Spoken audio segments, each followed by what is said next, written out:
السلام عليكم متابعينا، اهلا بيكم في حلقه جديده من منوعات دينا.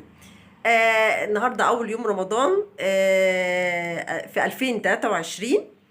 وطبعا انتوا شايفين، طبعا انا مش قادره اتكلم عشان انا صايمه، ده اول يوم لينا يا جماعه. و وطبعا اول يوم رمضان ده كل المصريين يعني في طقوس ان احنا نتعزم عند امهاتنا. انا النهارده معزومه عند والدتي، ربنا يخليكي ليا يا امي. فطبعا من الطقوس طبعا عندنا في مصر، ومن العوايد والتقاليد عندنا في مصر، ان احنا اول يوم لازم ناكل محشي. فانا مش عارفه، بعض البيوت ممكن يكون مش عاملين محشي، بس هو طقوس معروف ان اول يوم هناكل محشي، على اساس ان هو يروم عظمنا، عشان احنا طبعا اول يوم في الصيام. انا مش قادره اتكلم على فكره، وحاسه انا مش حاسه ان انا حاسه بصداع، يعني انا ما اعرفش بقى، تقريبا والله اعلم ضغط واطي، بس ده يعني ده مش صيام يعني. المهم بقى، فانا بقول لماما انت عامله لنا اكل ايه؟ اكيد يا ماما انت عامله لنا محشي. لان طبعا انا المفروض ان انا اطلع اساعدها، طبعا انا ما ساعدتهاش. و... و... انا ما ساعدتهاش امبارح، جيت من الشغل متاخر، لان كنا عندنا احتفال في المدرسه عندنا، العيد الام.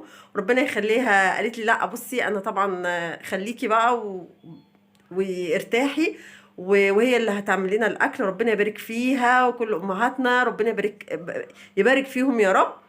فانا عماله اقول لها انت عامله لنا اكل ايه؟ فبتقول لا لا لا لا لا، مش هقول لك. طب انت عامله لنا محشي؟ تقول لا لا لا لا لا، حاجه اقوى من كده. ايه اقوى من المحشي؟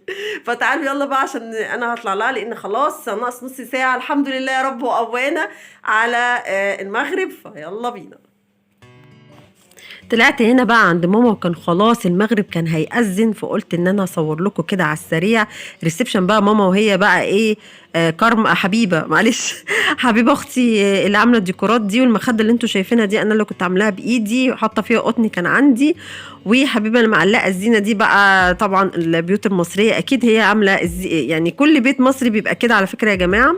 وكان الفطار بقى كان جه بقى، ماما عامله لنا بقى ورق عنب، وورق بتاع ده كرومب، وكمان رز وبطاطس، وادي المشروبات اللي هي الصوبيا بالكريم شانتيه والتمر طبعا. وبعد ما خلصنا اكل بقى، كان على اخرنا بقى نادر، ربنا يبارك فيه، جاب لنا نادر اخويا، جاب لنا كنافه بقى مع الشاي. كان خلاص الدنيا بقت تمام، كنا على اخرنا.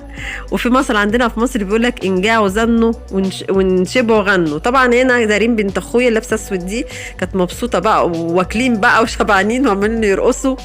وكان كارما كانت عايزه تنزل الشارع هي ودارين، لان الوقت كان كل الناس صاحيه في رمضان في مصر، الناس بتبقى صاحيه لحد الصبح يعني. وطبعا كارما نزلت عشان يرفعوا بقى، يعني يعملوا خراطيش وصواريخ وكده، وانا كنت بص عليها. وكان خلاص يعني ده كان بعد التراويح. وحبيت ان انا اوريكم بقى المسحراتي عندنا في مصر سنه يعني 2023 عامل ازاي.